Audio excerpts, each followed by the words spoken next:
Olá, povo progressista do Brasil. O meu nome é Wallace Barbosa. Eu venho já trabalhando nesse canal há mais ou menos 2 semanas, quando eu criei esse canal, né, e sempre voltado para as questões democráticas, sempre fazendo denúncias sobre as coisas contrárias à democracia que vem acontecendo no Brasil, né, e sempre também tentando falar das coisas positivas que a democracia tem feito, como, por exemplo, a resistência a esse golpe, como, por exemplo, a apuração dessas questões com os índios Yanomamis, né? Poucas coisas têm acontecido no Brasil no início desse mês, no início do mandato do presidente Lula, mas as coisas que aconteceram foram, assim, muito marcantes e que vai marcar a história do povo brasileiro talvez para sempre.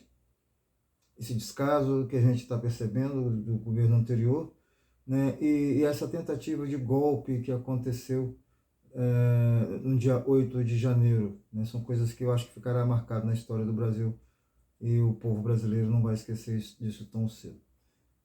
Mas enfim, gente, ainda falando das questões democráticas, a gente tem uma série de coisas que acabam colaborando para que as questões antidemocráticas elas venham a fluir, que venham, né, a ascender de uma forma mais contundente, de uma forma mais agressiva contra o povo brasileiro. Citando algumas coisas que aconteceram ontem, né, que eu vi ontem, né, e, e que me chamou muita atenção sempre para fazer esse vídeo de hoje, que me inspirou para fazer esse vídeo de hoje. Bem, gente, primeiro foi o Malafaia dizendo, né, que o Lula jamais reconstruirá o Brasil, que quem reconstruiu o Brasil foi o ex-presidente Bolsonaro. Bom, claro que ele está falando para um público específico dele, porque o Brasil inteiro está sabendo o que aconteceu, o cartão corporativo, está sabendo as tentativas de golpe contra a democracia, essa tristeza, esse crime absurdo de genocídio que esse cara criou, que esse cara cometeu com os índios e Yanomamis. Por enquanto a gente só sabe dessa etnia, talvez tenha até outros aí que ainda está para ser descoberto. Mas ele fala com um público específico, ele tem um domínio sobre esse público, isso é um negócio muito sério, muito triste. Se tem como reverter, eu nem sei. Mas o que tem que acontecer é que quem politicamente faz oposição a esse tipo de política tem que estar unido, porque eles são fortes, eles correspondem a quase 30% da população do Brasil. E eu não quero jamais combater a igreja evangélica, o povo evangélico. Eu quero combater essas lideranças evangélicas que fazem do seu povo uma massa de manobra, né? Então, ontem já deu para entender que eles continuam em apoio ao ex-presidente Bolsonaro. Paralelo a isso, a ex-primeira-dama volta ao Brasil de máscara, de boné, para não ser reconhecida, né, tal, mas foi reconhecida. E aí o Valdemar da Costa Neto vai dizer o seguinte, olha, é possível que ela seja até candidata em 2026. O que pode estar acontecendo aí? Um rompimento com o Bolsonaro e ele indicando já que vai trabalhar na campanha já esse ano para a ex-primeira-dama, ou um plano B, ela pode ser o plano B. Né? E que também se assemelha muito àquilo que o Malafaia falou a respeito da candidatura do Lula e do Bolsonaro, porque também é uma candidatura evangélica. Eles não vão rachar o povo evangélico, ou virar um ou virar o outro. Né? Isso é o que se desenha no momento. É claro que com o passar do tempo, até muitas denúncias vão aparecer, talvez nenhum dos dois seja viáveis para Valdemar da Costa. Mas pode ser que aconteça. Isso me chamou a atenção, isso é normal, né? Esse tipo de politicagem barata, tudo isso é muito normal, vindo dessa direita reacionária, dessa direita quase que fascista, e muitas vezes fascista mesmo, né? Isso é normal.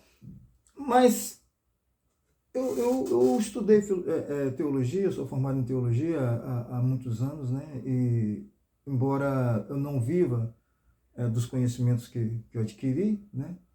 Eu me aposentei nos Correios, que não tem nada a ver com a área teológica, mas eu tenho tive uns certos aprendizados e tal. E por que eu estudei teologia? O que me atraiu para a teologia foi exatamente a teologia da libertação. Lá quando eu tinha meus 16 anos, 17, né, fui fazer faculdade de teologia bem depois disso. Mas aí dentro da igreja, eu comecei a perceber alguns movimentos na teologia da a pastoral operária, a pastoral carcerária, a pastoral da criança, né, depois veio a pastoral da mulher, essas coisas todas e tal. E todos isso, toda essa pastoral, ela estava em luta daqueles que eram mais necessitados. Era o que Jesus faria. É isso que Jesus faria, em tentar sempre trazer o conforto para essa gente que está sem conforto nenhum, né? Por isso que de vez em quando eu cito, né, quando Jesus fala, quando eu tive frio, vocês me agasalharam, tive fome, tive sede, vocês estão me ajudando nessas situações. Eu estou sempre falando isso, porque para mim a fé cristã ela é baseada na solidariedade, é baseada no amor. A fé cristã, ela não pode ser baseada, tipo, só, gente, quem é que vai doar uma moto? Quem vai doar isso? Porque isso acontece. Isso acontece. Né? Uma hora a gente acabar fazendo um leilão dentro de uma igreja dessa, né? Ah, Jesus tem uma bênção para dar aí, quem dá mais, quem é que vai querer ficar com essa bênção? Vai acabar chegando a um ponto desse. Porque a canalice dessa gente não tem limite. Uma vez eu vi um pastor, há pouco tempo, né, vi um vídeo de um pastor, chegando e falando assim, olha, não sei quem doou a moto, não sei quem doou isso, doou aquilo, olha, essa pessoa aqui doou um cartão, mas ele não doou a senha, só doou o cartão. Aí ele vai pedir um milagre e Jesus não vai dar. É assim que funciona isso. E esse povo que está em busca da teologia da prosperidade, que não existe teologia da prosperidade, não existe teologia na prosperidade, né? Mas esse povo que está em busca disso está totalmente fora do verdadeiro evangelho de Jesus Cristo. Até porque Jesus Cristo falou assim, olha, é mais fácil um camelo passar no buraco de uma agulha. Mas as pessoas estão indo para a igreja para ficar rico. E Jesus falou, não, um camelo passa no buraco da agulha, mas o rico talvez não entre no reino do céu.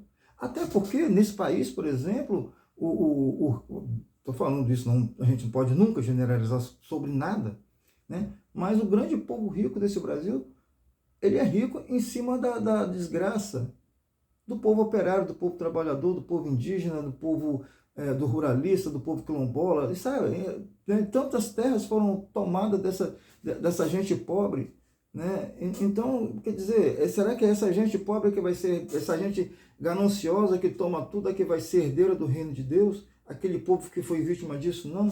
Então parece que tem um evangelho ao contrário que essa gente vem pregando, né? E aí, eu, como sempre fui apaixonado pela teologia da libertação, eu fico olhando essas coisas e falei, meu Deus, onde é que está Jesus Cristo nisso? Eu não consigo ver Jesus Cristo nisso. Por isso que sabe, às vezes eu vou a uma igreja evangélica, já fui várias vezes à igreja evangélica, né? E eu via aquelas coisas, se falam muito em língua, mas não se fala na miséria. Você vê muita gente saindo do Brasil para fazer missões em outros países, eles passam na frente de um monte de moradores de rua, né?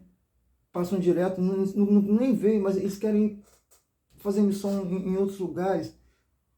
A miséria está ao lado da gente, a gente não está conseguindo atingir. Essas pessoas passam direto, não querem olhar, não querem ver, mas eles querem ver uma missão lá na Espanha, uma missão na Itália, uma missão, né, lá no Timor-Leste, uma missão sei lá onde for. É quase que parece que querem participar de aventuras, muito mais do que realmente distribuir a palavra de Deus, distribuir o Evangelho. E distribuir a palavra de Deus não é abrir uma Bíblia para o índio, não. Eu mostrar para o índio que eu o considero como meu verdadeiro irmão em Cristo. Amar esse índio dessa forma. Mas o que está acontecendo com a igreja? Infelizmente, a igreja está totalmente politizada. Não foi a igreja que entrou na política. É a política que entrou na igreja. E uma política ruim, uma política perversa. Essa política que entrou na igreja é a política que está causando toda essa desgraça, todo esse flagelo que a gente tem visto nos últimos anos, tanto na pandemia, quanto agora com essas questões dos povos indígenas, né? Também foi essa política que também causou essas filas enormes nos açougues para ganhar osso, para fazer uma sopa. Essa política que levou o Brasil a esse desemprego absurdo que a gente está vendo aí. E o Malafaia falou que não, que quem corrigiu o desemprego foi o Bolsonaro. Ele é um mentiroso, mas ele tem plateia, né? Então, como é que a gente vai lidar com esse tipo de coisa? A não ser fazendo a união de todos. A esquerda tem que estar sempre unida, a esquerda não pode estar batendo na esquerda, a esquerda tem que estar junto, né? E nós precisamos divulgar tudo que foi causado pelo governo Bolsonaro, tudo de ruim que foi que o Bolsonaro, essa herança maldita que o ex-presidente Bolsonaro deixou para o presidente Lula. Tudo tem que ser bem divulgado, bem publicado, inclusive a participação dos crimes, a participação do povo evangélico nesses crimes. A gente não pode esquecer que lá no Ministério da Educação tinha pastores pedindo propina em ouro. A gente não pode esquecer isso. A gente não pode esquecer que agora, por exemplo, nessa situação em Yanomami, tinha uma ONG evangélica que recebeu 872 milhões para cuidar do povo, do povo indígena. E pelo que eu entendi, pelo que eu estou entendendo, não levou nem 1 quilo de fubá para o povo. Não produziu nada, a não ser engordar ainda mais a conta bancária desse povo dos garimpeiros, alugando suas aeronaves. A não ser isso. O povo de Deus, entre aspas, aliás, muito entre aspas, participaram desse genocídio. O povo de Deus participou desse genocídio lá. Porque tinha até a possibilidade de fazer denúncia, mas não fizeram. Era 872 milhões na conta da ONG. Que sabia o que estava acontecendo, porque eles nem sequer chegavam onde estavam os índios, então sabia que todo esse recurso jamais iria para lá, mas não denunciaram. Então o que acontece? Quando chega um pastor desse midiático, desses pastores de grande liderança, chega na candidatura política de uma pessoa com as quais eles se identificam, fala assim, olha, pega lá o seu celular, tá aqui, ó. Esse aqui são os meus seguidores, esse aqui é o meu capital político, o que você pode fazer por mim? Aí já abre o balcão de negócio, olha, eu te dou, sei lá, abre uma ONG aí que eu financio para você, não, bota não sei quem no Ministério da Educação, bota não sei quem no Ministério, aí vai. Essa é a política dessa gente. Eles conseguem controlar o seu rebanho, né, para fazer jogada política nos seus balcões de negociações políticas. É isso que está acontecendo, foi isso que aconteceu. Por isso que o povo evangélico inteiro acreditou em fake news, reproduziu os fake news, às vezes nem acreditaram, mas não, é o que o meu pastor está falando. Nós vamos virar comunistas, eles vão pintar a nossa bandeira de vermelho, nós vamos, vai ter um aborto em cada esquina, entendeu? Sabe? Porque todo mundo sabe que isso é mentira, foi fake news plantada pelos próprios líderes religiosos. E eu tenho sempre falado, batido nas igrejas evangélicas, mas eu quero deixar claro isso, eu estou falando dessas lideranças, mal intencionadas e criminosas, inclusive, né? Por um outro lado, como eu estava falando antes, o que me inspirou a fazer teologia foi exatamente a teologia da libertação. E aí eu vou citar uns exemplos pequenos aqui, sem a intenção de fazer um vídeo muito grande, né? Os Estados Unidos, por exemplo, né, dentro da igreja evangélica, no final do século XIX, início do século XX, meados do século XX, até o começo dos anos 70, do século passado, do século XX, existia a presença lá da Ku Klux Klan, que foi criado praticamente dentro da igreja, por pastores. Era uma entidade de segregação racial, que matava os negros, enforcado, queimado, as duas coisas, né? Botava fogo no índio e enforcava, e isso era em nome de Deus. Assim como acontecia lá na igreja católica na Idade Média, na Idade moderna, e até mesmo no início da Idade Contemporânea. Essas coisas aconteciam, e isso era em nome de Deus, né? Mas aí, vamos dizer assim, era um pensamento reacionário contra aqueles povos negros que estavam sendo ali libertados, a gente acabava a escravidão. Então, só esse povo não pode ter direito à terra. Isso aconteceu no Brasil também. Não pode ter direito à cultura, pode ter direito a nada.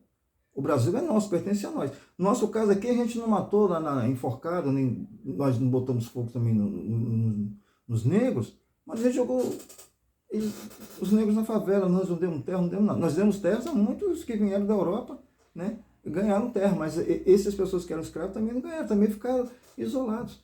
Em contrapartida, dentro da igreja também nasceu um movimento de resistência a essa segregação racial dos Estados Unidos. Quem nunca ouviu falar no pastor Martin Luther King Jr., que morreu por isso, foi assassinado por isso. Como líder religioso, ele não aceitou a segregação racial. Lá tinha colégio para branco, colégio para negro. Se você estava no ônibus, se você era negro, chegou um branco, você tinha que levantar, e até mesmo, às vezes, até sair do ônibus. Nas escolas que, por acaso, eram mistas, tinha um bebedouro para o branco e tinha um bebedouro para o negro. Era uma humilhação, e isso persiste até hoje. Até hoje, os Estados Unidos é um país com muita segregação racial, e o Brasil também não está muito longe disso. Mas o pastor Martin Luther King lá lutou contra isso. Evangélico, tá? Protestante, pastor protestante, lutou contra isso. E a nossa cultura religiosa aqui vem muito também dessas igrejas neopentecostais, tal, que vieram dos Estados Unidos. Então, nossa cultura aqui é uma cultura americana para um povo ameríndio. Isso é um negócio meio complicado também de se entender. Por que a gente não tem a nossa própria cultura religiosa? A nossa cultura religiosa é discriminada. Aí vem esse povo com essa cultura branca, e implanta aqui um reacionarismo escondido, disfarçado de conservadorismo de costumes. E aqui no Brasil, e ontem eu me lembrei muito dele, quando eu vi tudo isso, nós tivemos aqui grandes teólogos também que lutaram, em favor dos menos favorecidos, Leonardo Boff e Frei Beto, por exemplo. São pessoas que eu tenho na minha literatura aqui, muitos livros deles, gosto demais da literatura do Leonardo Boff. E tem um especial, nem especial não, esse especial nesse momento que eu me lembrei dele ontem. Tem um que eu gosto muito, muito, muito, é Dom Pedro de Causa Dáliga. Ele é autor desse livro aqui. Infelizmente eu só tenho esse livro dele. Eu estava até lembrando, pensando, eu não me lembro onde eu comprei esse livro. Não sei se eu comprei por internet, não sei se foi na Saraiva, onde eu vou sempre. Eu não me lembro onde eu comprei. Poderia, se eu tivesse... Porque é difícil de achar esse livro, E Dom Pedro, ele veio da Espanha, ele é espanhol, veio da Espanha e viveu no Araguaia, na região do Araguaia. E ali esteve naquele movimento da guerrilha do Araguaia, ele estava lá e tal. Assistiu morte de colegas, Chegou a presenciar a morte de colegas. Teve o João Bosco Penido Burnier. O Casal Dáliga estava com ele quando ele foi assassinado com um tiro na nuca, porque eles não aceitaram que duas mulheres estavam sendo torturadas numa delegacia lá, aquele negócio todo aí, aquela confusão, deram um tiro na nuca do João Bosco, ele veio a falecer e tal, poderia também ter matado o Dom Pedro de Casal Dáliga. Enfim, eu me lembrei muito dele por causa dessa luta dele em relação aos menos favorecidos, que eu acho que esse é o papel do verdadeiro cristão, Não que você não deva trabalhar para você ter mais conforto, ser, digamos assim, até mais abençoado, Não é isso que a gente está falando. Eu estou falando dessa igreja que só pensa exclusivamente nisso, que você não pensa no desfavorecido. Porque se a igreja evangélica realmente pensar no desfavorecido, jamais vai votar em Bolsonaro. Jamais vai votar na Michelle. Jamais. Com tanto crime que essa gente cometeu e com tanto descaso que os povos menos favorecidos tiveram por parte dessa gente. Olha lá essa chacina, esse genocídio miserável que foi deixado para a gente como herança, que está envergonhando o Brasil, que está entristecendo muito o povo brasileiro. Aí, no meio disso tudo, para mostrar o que é para mim a verdadeira teologia, de fato, cristã, com aquela solidariedade que Jesus Cristo teve. E Jesus Cristo, como por exemplo, quando teve a possibilidade de multiplicar o pão, ele não vendeu o pão não, ele deu pão para cada um, tá, gente? Tem pastor aí que diz que tomou uma facada. Aliás, esse negócio de facada, tem muita gente que tomou uma facada e que não tomou. Não sei se vocês me entendem, tomou uma facada, uma facãozada, sei lá o que foi. Depois resolveu vender a faca. E tem gente para comprar. O cara, ele enxuga o suor e vende o lenço. Pelo amor de Deus, gente. Que cristianismo é esse que vocês estão vivendo? Né? O verdadeiro cristianismo não é nada disso, não. E aí, voltando a Dom Pedro Casaldáliga, aqui, esse livro é um livro de poemas dele, o livro é fantástico, fantástico. De vez em quando eu estou relendo o livro, é excelente, né?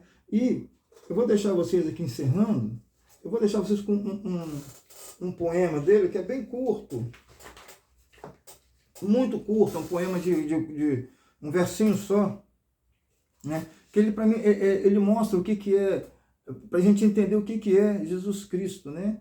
Que Deus enxergou em Maria a mulher que poderia ser a mãe do Salvador, e dali, o que Deus fez? Deus entrou no ventre de Maria e fecundou Maria, né? Através do Espírito, né? Então, ali estava o Filho de Deus na barriga, no ventre de Maria. Jesus cresceu e foi trabalhar, né? Com criança, um adolescente, que ele negócio todo, da forma natural, e foi trabalhar com José.